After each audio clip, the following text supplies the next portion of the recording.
औरत ये इंद्रियां बड़ी खतरनाक होती हैं और इंद्रियां ये हमको कहीं ना कहीं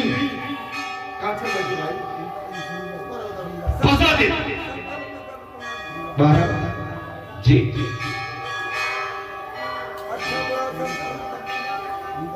जी कई वर्षों तक पुरंजन ने इस प्रकार सुख भोगा है।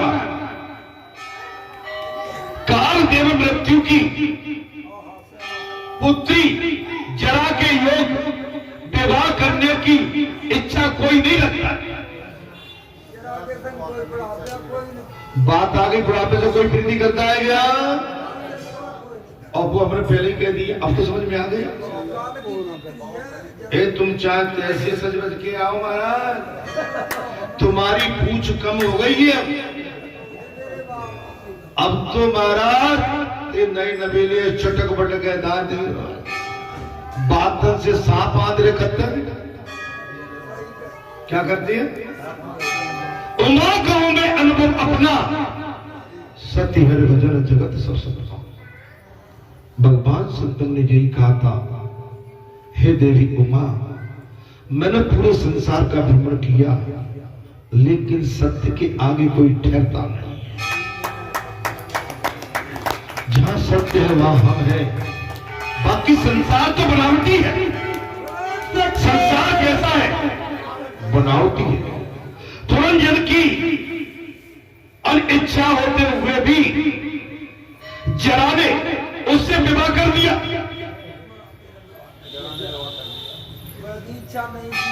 इच्छा नहीं थी लेकिन बुढ़ापे में विवाह कर लिया। जो सब लोग को सुख लगता है वो जरा से भी अर्थात वृद्ध अवस्था में विवाह करना ही पड़ता। क्या कहा महाराज? जो भोग सुभोग का सुख लगता है उस जैसे अर्थात वृद्ध अवस्था से विवाह करना। मानी संसार से हम प्रेम तो कर रहे हैं लेकिन ऐसे मान लेना कि जो बुरी बात है और पूरा होना पड़ेगा। हम एक न एक दिन हमको बुढ़ापे में आना पड़ेगा। क्या करना पड़ेगा? आना पड़ेगा। जैसे मैं आपको उदाहरण देता हूं, बुरा मत मानना, मैं कोई चीज निकाल रहा हूं, मैं रास्ते में कहीं जाता हूं तो मैं जो मेरा आईसी है मैं इसको बताता हूं तो वो क्या कहते हैं मुझसे? बोले बाबा तुम तो लग नहीं रहे हो।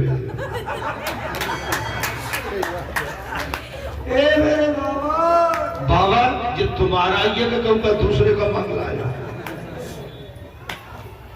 लेकिन हमने ठसक से निकाला, बोले नहीं ये हमें, और वो कह रहा है कि ये तुम नहीं। मैंने आप समझ लो कि बड़बड़ों की हमने सकल सूरत बनते और बिगड़ते थे। तो वो जो कहता बाबा तुम नौकरी में अबे हथों के नहीं, भैया मेरी रिटायर हो गई। फिर वे हंस के कहता था निकल जाओ कोई।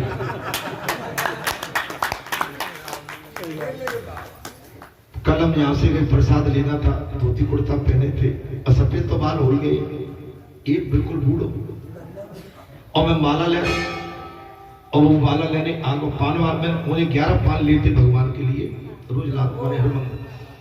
मुझसे बोलो दादा ने अलग कौन जाओ। अब मैं चिंता से भैया में या मुझे देखो भाई दादा जो दादा ही है। देखो अपनी बात में कितना आनंद आता है। मेरे मन में तो आई वजह से अंकल कह लो।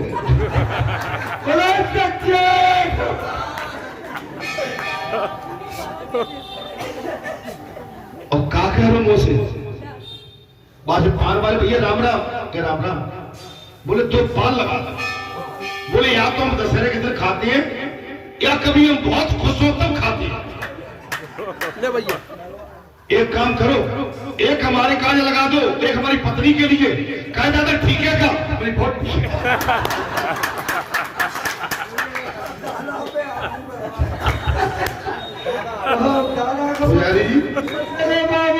बिल्कुल यही मेरे मन में आई कि भैया तू आज बुढ़ापे में पान ले जाके खवागो। हमने तो भाई हम तो नए नवेले बनेंगे जो पान खवाई।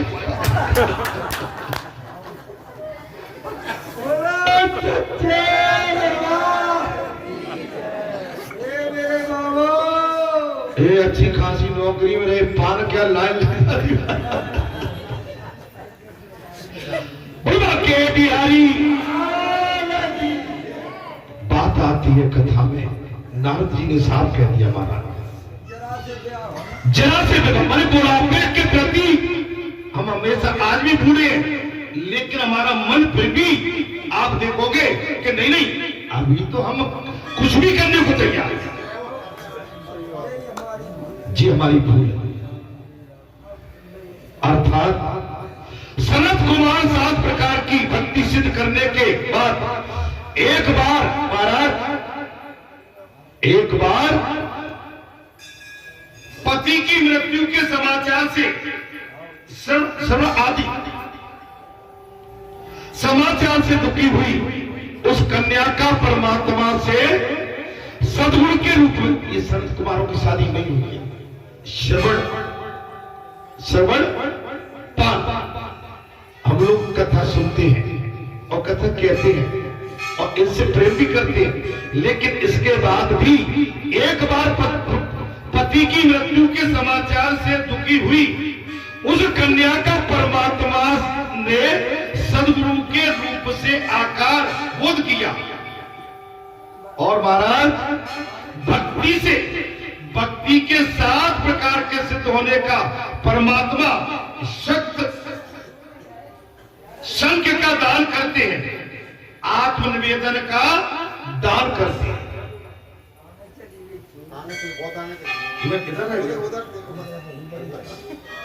तो महाराज आप में कैसे भूलिए?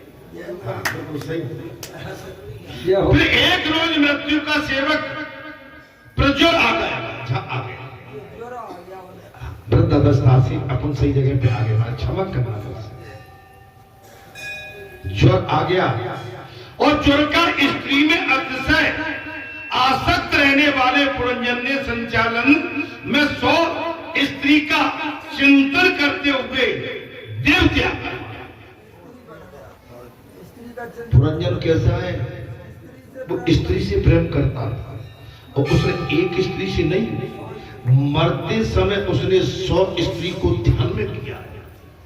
ये मनुष्य भी वैसा ही है, उसके घर में उसकी बैयर है, उसकी धर्म पत्नी है, उसकी दिन बाद देख रेख करती है, लेकिन अपनी पत्नी के प्रति संवेदना अच्छा भाव न रखते हुए ये पर नारियों का अवलोकन जनक वही पुरंजन है।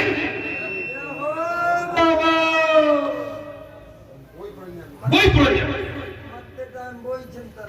मैं कुछ गलत नहीं, मनुष्य बड़ा जो दूसरे की माता बहन बेटी को जब अच्छी से अच्छी वस्तु उसके घर में है, अच्छे से अच्छी दाल है, सब्जी है, रोटी है, चपाती है, सब कुछ है घर में, चावल दाल सब है, लेकिन मनुष्य का कहीं न कहीं आसक्ति दूसरे की पातल और दूसरे की सब्जी और दूसरे की दाल पे ज्यादा है। सभी की नहीं, क्षमा कर कुछ, लेकिन कुछ ऐसे होते। पुरंजन के साथ ऐसा ही कुछ हुआ। मरते समय उसे अपनी पत्नी तो आई, लेकिन 100 स्त्रियां और याद आ गई, क्योंकि राजा था और राजा रजवाड़े तो झुंडों में देखते हैं तो उनकी आसक्ति वैसी हो जाती है। बताओ, सही से बताना। हमने पतिव्रता नारी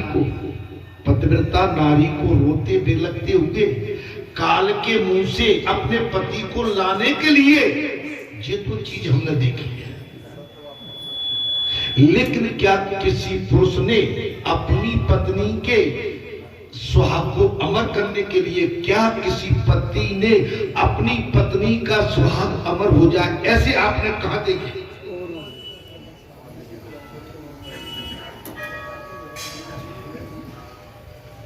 ये बहुत कम मिले, ये बहुत कम मिले। समझ लेना। मैं ज्यादा तो नहीं बोलूंगा तो थोड़ा सा ठीक नहीं लगेगी बात, लेकिन इस धर्म की पत्नी के लिए अगर पति भी चाहे, अगर उसकी मृत्यु नजदीक है, अगर वो धर्मात्मा है, परमात्मा है, परमात्मा पर भरोसा करता है, तो एक बार तो अपनी पत्नी की मां कभी उजड़ी नहीं, बिगड़ी नहीं, भगवान से क्या काल से भी लड़ जाएगा तो उसकी सुहाग, उसकी वो पत्नी हमेशा सुहाग बनी रहेगी।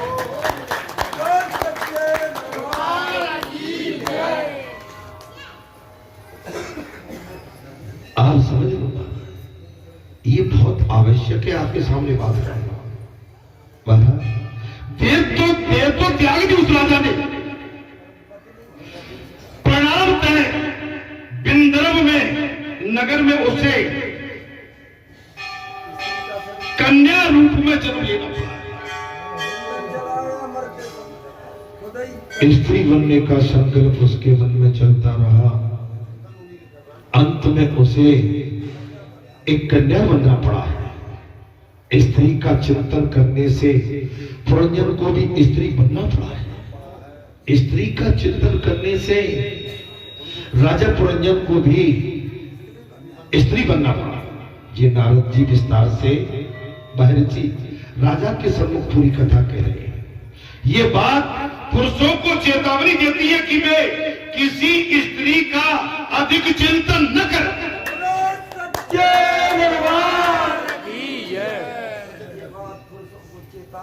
कथा में ये प्रश्न आ गया, पुरुषों के लिए चेतावनी है कि वो अपनी स्त्री के साथ साथ पर नारी का भी चिंतन न करे, नहीं तो उसे अगले जन्म में कहीं ऐसा न हो कि उसे फिर स्त्री बनना पड़े, अन्यथा अगले जन्म में साड़ी पहननी पड़ेगी।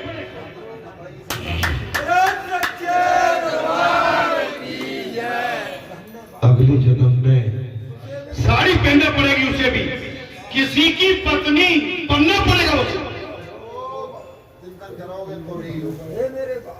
किसी की क्या बनना पड़ेगा महाराज? संतानें होगी। कथा को ध्यान दीजिए, इन माताओं को कितनी परेशानी भोगना पड़ती है तुम्हें मालूम है? नहीं मालूम है? जाके रोटी बनी है कि नहीं वो बच्चा रो, अरे बच्चा रो रहा, रोटी नहीं बनी, गंदगी झेलना पड़ती है। आप समझिए कि दूध गैस पे लगा है, गैस जल रही है, दूध चढ़ा है, माता इस घर में काम कर रही है, लेकिन उसका मन उस गैस पे चढ़े हुए दूध पर। हमसे कोई कह दे कि भाई दूध गर्म कर लेना, हम आते हैं, मालूम पड़ेगा दूध ही जल जाएगा।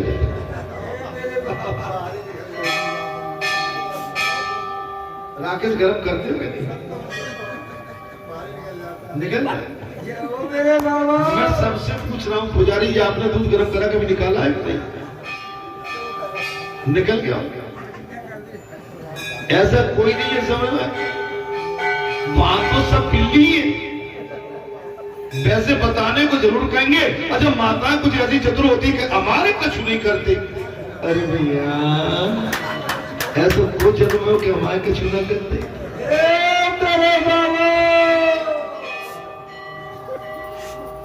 अरे जो कछु ना करते फिर हमें देख बोल के भाई क्या कर रही है,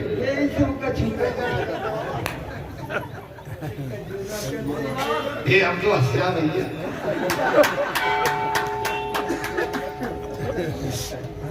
भैया अगर आए पड़े तो काय नहीं करना पड़े, वो सब करना पड़े। कोरोना काल में समझने सबका जुकर हो गया, झाड़ू पोछा बर्तन सब ठंडाए हो क्या भैया? वाह भैया तो रुक कर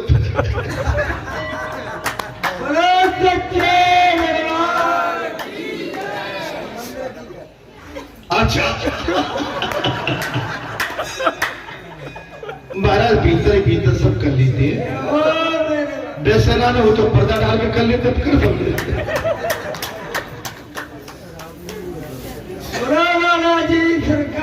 ऐसा कोई नहीं है कि जिसने कुछ न किया, लेकिन रोज नहीं करते, कभी कभी बात आ जाती है तो करना पड़ता है।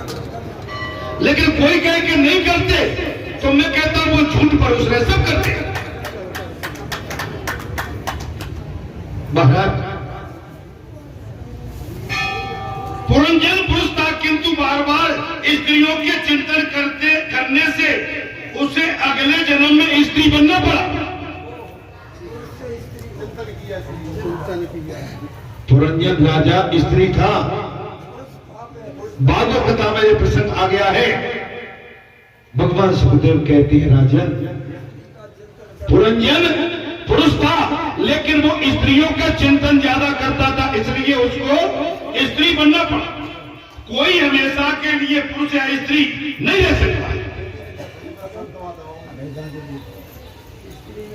आजकल की माता कहती है, अब किसी भगवान से प्रार्थना करूंगी कि मैं आदमी बन जाइए भैया।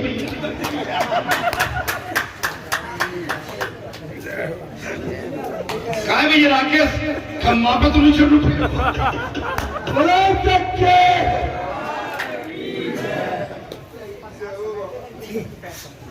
भैया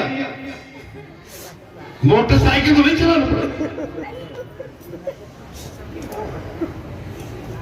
कोई हमेशा के लिए पुरुष या स्त्री नहीं रह सकता। वासना के अनुसार शरीर बदलता रहता है।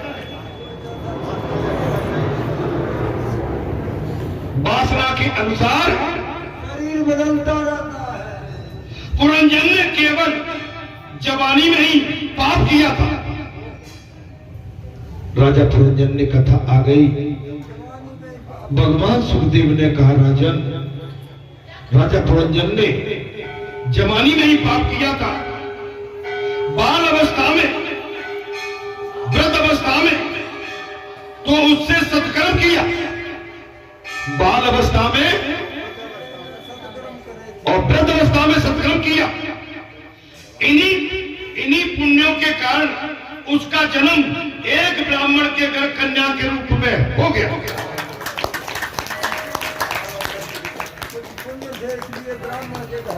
बाल अवस्था में पुण्य किया और वृद्ध अवस्था में पाप की पुण्य किया, लेकिन यौवन में पाप हो गया। एक बात मैंने कही, अब सुन लो, को बात आज आ गई कि बालपन का पाप और यौवन का पाप वृद्ध अवस्था में धुल जाएगा, लेकिन वृद्ध अवस्था में कोई भी किया हुआ पाप उसके लिए कहीं भी स्थान नहीं है।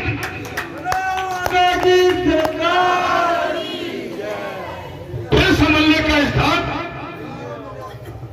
भगवान सुखदेव कहते हैं, बिंद्रव देशवासी उस कर्मकांडी ब्राह्मण के घर में द्रव का विशेष उपयोग होता था। कर्मकांड होता था। मर्यादा धर्म का पालन करने पर उसका विवाह द्रविड़ देश के एक पांडे राजा के साथ हो गया। पांडव देश के कर्म करने से चित्त शुद्धि होने के बाद विवाह हुआ। पहले कर्म अच्छा किया, हवन पूजन कीर्तन यज्ञ आदि आदि किए, उसके बाद उसका विवाह चित्त शुद्धि हुई और विवाह हो गया। द्रविड़ देश तो महारानी भक्ति का मायका है।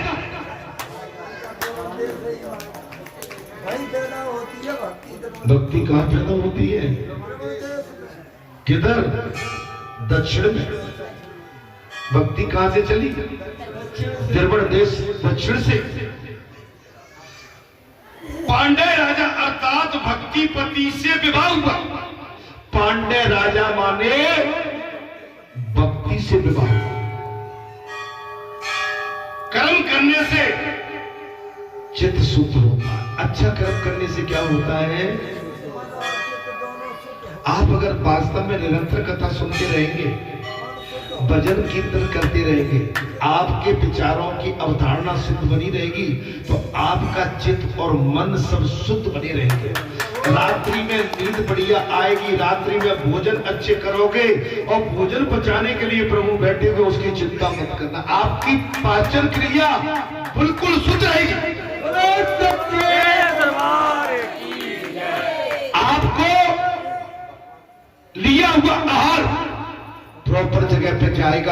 जो आपको एनर्जिक करेगा, शक्तिवान बनाएगा, अलग दिखोगे। लेकिन आप कलेश से, क्रोध से और संसार के बिगड़ों में गिरे हुए भोजन करोगे।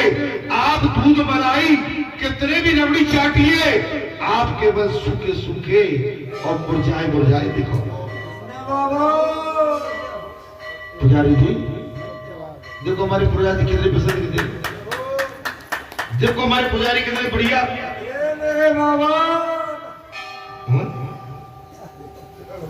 चमक रहे हैं ना, देख लो।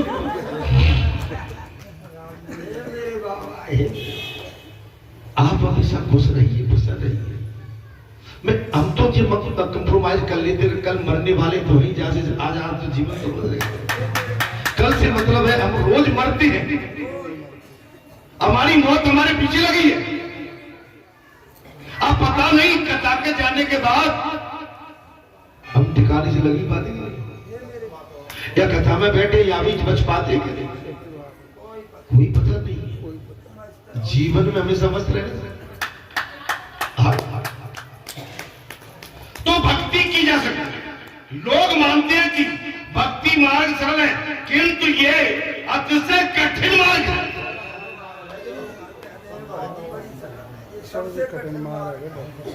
आपके मन में लगती है भक्ति मार्ग बहुत सरल है, आपके मन में लगती होगी वाह महाराज तो आज व्यासपीठ पर बैठे हैं, सबको प्रवचन कर रहे हैं, कथा कर रहे हैं। लेकिन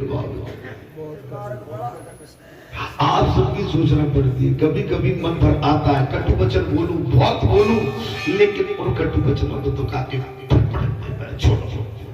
अपने जो किया है वो अपने हाथ से अभी एक पल में चला जाएगा। मैंने बात वही कही थी महाराज, क्या कहा था मैंने? खामोशी किसी इंसान की कमजोरी नहीं है। अभी मैंने क्या कहा? खामोशी किसी इंसान की कमजोरी नहीं है, उसका बड़प्पन होता है। वरना जिसको सहना आता है उसे कहना भी आता है।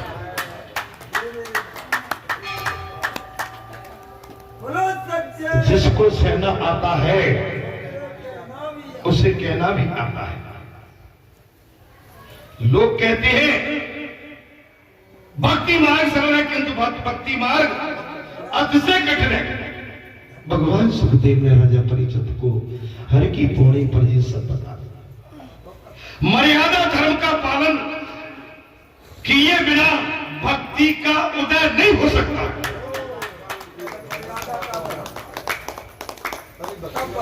अब मैं क्या करूं? मर्यादा धर्म का पालन किए बगैर भक्ति का उदय नहीं हो सकता। इधर देखो भाई, मेरी तरफ देख के जरा। मर्यादा, आप एक बार को माला मत जपो, कीर्तन मत करो, लेकिन मर्यादा ये हमारी प्रथम श्रेणी की भक्ति। मर्यादा आप दोनों तरफ से आती है, लेकिन आज के समय में मर्यादा है कहां? महाराज ढूंढे नहीं मिलेंगे। चित्त की शुद्धि बिना भक्ति का उदय नहीं हो सकता। चित्त की शुद्धि कब होगी? भक्ति के बगैर, ध्यान के बगैर हमारी भक्ति उदय नहीं हो सकती। ये भगवान सुखदेव ने राजा परिचित को हरि की पौड़ी पर पूरी कथा सुनाई है। इसके बीच में प्रसंग नारद जी और वही राजा का प्रसंग भी चल रहा है। अनंत में परमात्मा का अनुभव करने के लिए ज्ञान आवश्यक है। एक म्यान में दो तलवार है, खेत की मेड़, कुआ की मेड़ और झूठ और भक्ति नहीं चल रही। मैं आज आपसे कह रहा हूं दादियों, अरे देव दादी कहां लग गई? अरे कहीं खो जाती हो? मेरे बाबा, ये मेरे बाबा। अगर आपका संकल्प पक्का है तो सब सच्चा है दादियों। इसलिए मैं आप सबसे कह रहा हूं कि भक्ति तो केवल समर्पित भाव चाहिए। हम कथा में आए लेकिन कथा में हमारा मन लगा जाए। जी कथा जो कह रहा हूं मैं 8 बजे से पौने 4 घंटे मुझे होने को जा रहे हैं। मैं सोचता हूं कि आपको मैं कुछ इतना बता दूं, इतना समझा दूं। मैं 4 घंटे की कथा में अगर आपने 4 मिनट भी अच्छे विचार कर लिए होंगे तो 4 मिनट के विचार में भी बेड़ा पार हो जाएगा।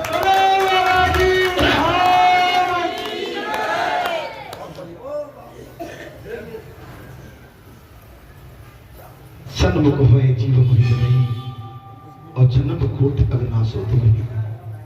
हे जीव, जब तू संसार के सब विलासता को छोड़ के मेरी शरण में आ जाता है, मैं गारंटी देता हूं तेरे जन्मों जन्मांतर के पापों का विनाश करके तुझे मैं कर्णधार बना दूंगा, मैं तुझे अपना लूंगा। ये भी गारंटी देता हूं अगर तू सच्चा भक्ति का पुजारी है तो तेरी पूजा में इस संसार में स्वयं करता। भक्ति पति के साथ विवाह होने पर कन्या और 7 पुत्रों का जन्म हुआ। भक्ति भगवान सुखदेव ने, आप बोल तो नहीं हो रहे कथा को बता कर? आपको ठीक लगे? अब भैया काम मेरा तो बताना है, आप सब समझे तो ये कल्याण होगा, और नहीं समझेंगे बैठने से भी कल्याण हो जाएगा। ये हो तो भक्त पति के साथ विवाह होने पर,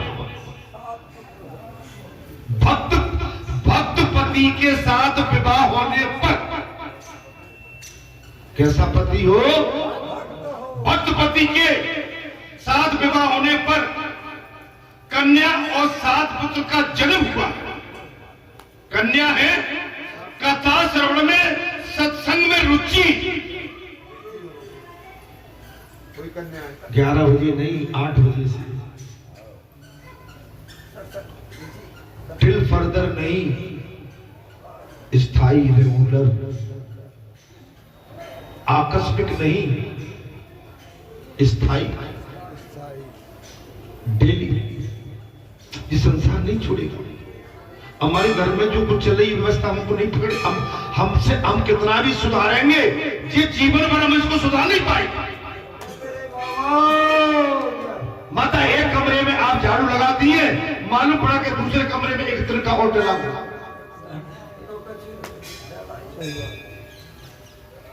ये नहीं सुधर पाए। अब आप कुंभ नहाया है, कोई कह रहा जी अरे असली कुंभ तो जहां मेरे पास बैठ जाए।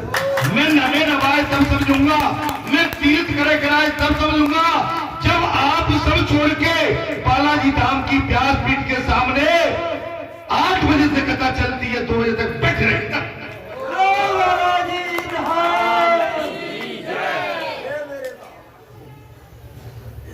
देखो भैया मैं साथी कह रहा हूं। अब हमने कहीं भैया चलती है, किसानों की तो मजबूरी है, अकेले की भैंस कहूँ कि चौपे बने होंगे, ठीक है, एक किसान बैठे तो और किसान के जहाँ घर में पे आ जाते तो आधा 3-4 बजे जल्दी कर लियो आज सब।